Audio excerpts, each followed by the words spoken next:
ആ മലയുടെ മുകളിലേ ഞങ്ങൾ അങ്ങോട്ടാണ് ഇവരെല്ലാം അഴിച്ചങ്ങ് വിടും.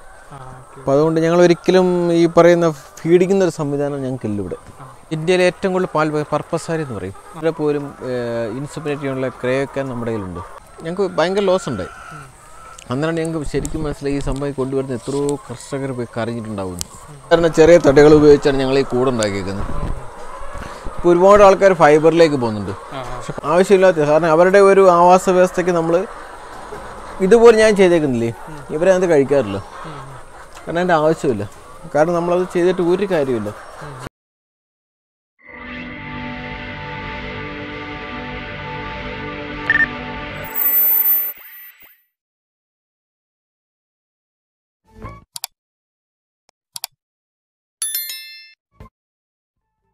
സന്തോഷം. ഇത് നമ്മുടെ ആട് ഫാമിലാണ് അല്ലേ? എത്ര ആടുകളുണ്ട് മൊത്തത്തിൽ നമുക്ക്?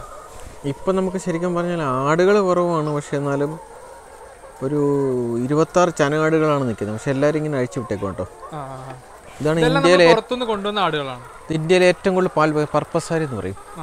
ഞങ്ങളെ ഒരു 13ഓളം ആടുകളെ കൊണ്ടുവന്നിട്ടുണ്ട്. കൂടുതലും എൻ്റെ കയ്യിൽ കൂടുതലും പിന്നെ ഞാൻ നേരത്തെ പറഞ്ഞ പോലെ ഇവരുടെ പോലും ഇൻസുമിനേറ്റ് ചെയ്യാനുള്ള ക്രയൊക്കെ നമ്മുടെ കയ്യിലുണ്ട്. അപ്പോൾ അത് വെച്ചിട്ട് ഞങ്ങൾ ഓരോന്നും ചെയ്യുന്നത്. പിന്നെ അതിൻ്റെ കൂടുതലും ക്രോസ് ബ്രീഡാണ്. ഇവരെ അഴിച്ചു വിട്ടാണ് ഞങ്ങൾ ചെയ്തത്. ഈ മഴയായതുകൊണ്ട് മാത്രമാണ് ഇവരെ അഴിച്ചു വിടാത്തത്. ഞങ്ങൾ കൂടുതൽ ഞങ്ങൾ ആ മലയ്ക്കില്ലേ, ആ മലയുടെ മുകളിലേ ഞങ്ങൾ അങ്ങോട്ടാണ് ഇവരെല്ലാം അഴിച്ചങ്ങ് വിടും. അപ്പോൾ അതുകൊണ്ട് ഞങ്ങൾ ഒരിക്കലും ഈ പറയുന്ന ഫീഡിക്കുന്ന ഒരു സംവിധാനം ഞങ്ങൾക്കില്ല ഇവിടെ. അല്ലെങ്കിൽ ഇവർ മൊത്തത്തിൽ അങ്ങനെ കയറി അവർ ഫാമിലിയായിട്ട് അവരങ്ങ് പോകും, ഞങ്ങൾ കൂടെ പോകും.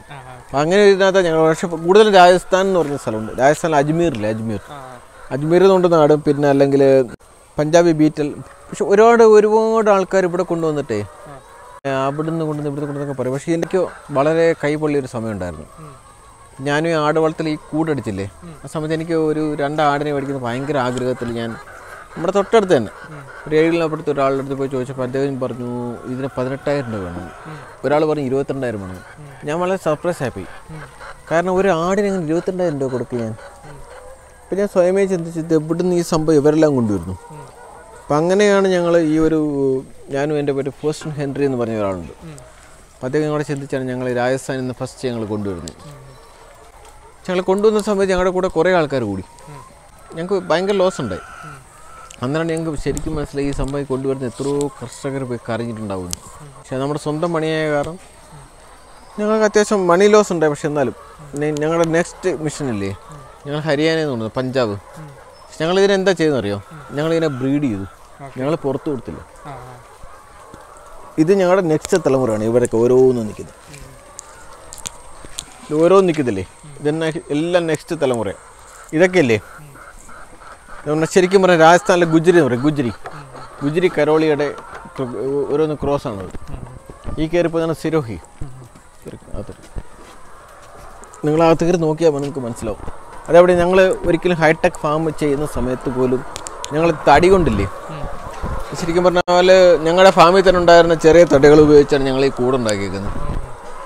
ഇപ്പോൾ ഒരുപാട് ആൾക്കാർ ഫൈബറിലേക്ക് പോകുന്നുണ്ട്. പക്ഷെ ഭയങ്കര ഒരു ആവശ്യമില്ലാത്ത കാരണം അവരുടെ ഒരു ആവാസ വ്യവസ്ഥയ്ക്ക് നമ്മൾ ഇതുപോലെ ഞാൻ ചെയ്തേക്കുന്നില്ലേ, ഇവരത് കഴിക്കാറില്ല. കാരണം അതിൻ്റെ ആവശ്യമില്ല. കാരണം നമ്മളത് ചെയ്തിട്ട് ഒരു കാര്യമില്ല.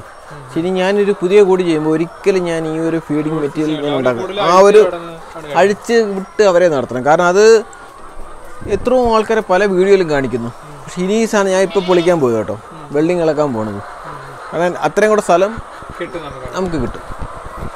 കാരണം ചില കാര്യങ്ങൾ നമ്മൾ ചെയ്തെങ്കിൽ മാത്രമേ നമുക്ക് അതിൻ്റേതായിട്ടുള്ള ഇത് കിട്ടുമെന്ന് എനിക്കൊരു കാര്യം ഇവിടെ നാട്ടിൽ വന്നപ്പോൾ എനിക്ക് മനസ്സിലായി. ഇപ്പോൾ കണ്ടില്ല, നമ്മുടെ എത്രയോ ഐറ്റംസാണ് ഇവിടെ നിൽക്കുന്നത് ഓരോന്നും. ഇതൊക്കെ ഇത് ഇന്നലെ ഇത് മെനയാന്ന് പ്രസവിച്ചാണ് ഒരു സംഭവം. ഇല്ല, നോർമലി കുട്ടികൾക്ക് കൊടുക്കാറുള്ള, പിന്നെ മാക്സിമം ഞങ്ങൾ കൊടുക്കാറുള്ള ആകെ എന്ന് പറഞ്ഞാൽ ഞങ്ങൾക്ക് ഒരു ലാബുണ്ട്, ലാബിന് കൊടുക്കാറുണ്ട്. ഇതാണ് ഇന്ത്യയിലെ ഏറ്റവും കൂടുതൽ പാൽ പാക്കുന്ന ഒരു ഇതാണ് പർപ്പസാരി. ഇത് 2.5-3 ലിറ്ററൊക്കെ ഞങ്ങൾ കടന്നിട്ടുണ്ട്. ഇവിടെ ഇതുമില്ലേ, ഇത് ഭയങ്കര പാൽ പാക്കുന്ന ഈ സംഭവം. ഇത് കരോളിയുടെ ഒരു മിക്സാണിത്. കൂടെ തന്നെ ഇത് ഗുജറി കരോളി മിക്സാണത്. ഗുജറി എന്ന് പറഞ്ഞാൽ ഗുജറി എല്ലാം രാജസ്ഥാനിൽ ഉണ്ട്. ഇതെല്ലാം രാജസ്ഥാനിൽ കൊണ്ടുവന്ന 13ഓളം ബ്രീഡാണ്.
സന്തോഷ നമ്മുടെ വീഡിയോയ്ക്ക് വേണ്ടി ഇതുവരെ സഹകരിച്ചതിന് വളരെ നന്ദിയുണ്ട്. നമ്മൾ കുറെ നാളായിട്ട് കാത്തു വെച്ചിരുന്ന ഒരു വീഡിയോ ആണ്.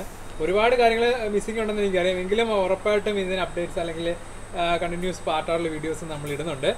അപ്പോൾ സന്തോഷ, താങ്ക് യു. എനിക്കും വളരെയധികം നന്ദിയുണ്ട്. കാരണം നമ്മൾ കുറേ നാളായിട്ട് ഏകദേശം ഒരു 6 മാസക്കാലത്തോളം മാറ്റി വെച്ചെങ്കിലും ഇപ്പം താങ്കളുടെ വരാനും പറ്റിയത്. പക്ഷേ ഇന്നുപോലെ ഞങ്ങൾ കുറച്ച് വന്ന ടൈം, ഉച്ചക്കുള്ള ടൈം ഞങ്ങൾ അത്യാവശ്യം ബിസിയുള്ള ടൈമാണ്. ഞങ്ങൾ ഓപ്പറേഷൻസ് പലതും സംഭവിക്കുന്ന സമയത്താണ് ഈ വരുന്നത്. കാരണം ഒരു 6 മണിക്ക് ശേഷം ഞങ്ങൾ കംപ്ലീറ്റ് ഞങ്ങളുടെ എല്ലാ ഓപ്പറേഷൻസും, കാരണം ഇവരുടെ എല്ലാം കഴിഞ്ഞവരെല്ലാം കിടന്ന് ഉറങ്ങുന്ന ഒരു സമയമാണ്. അപ്പോൾ അതുകൊണ്ടാണ് എന്തായാലും സ്മാർട്ട് മീഡിയ ഗ്രൂപ്പിന് ഒരുപാട് നല്ല നല്ല ആശയങ്ങളും ഇതുണ്ടായിട്ടുള്ളത് കൊണ്ടാണ് എനിക്ക് നല്ലതുണ്ടായിട്ടുള്ളത്. എനിക്കിങ്ങനെ ഫാം ഉണ്ടാക്കാനും ഒരുപാട് നല്ല കാര്യങ്ങൾ ചെയ്യാനും ഒരുപാട് പുതിയ ഐഡിയാസ് ഉണ്ടാക്കാനും പുതിയ പ്രോഡക്റ്റ്സ് ഉണ്ടാക്കാനും എല്ലാം ഒരുപാട് സംഭവിച്ചിട്ടുണ്ട്. പക്ഷേ എന്നാലും thank you so much. Thank you Rahul. By.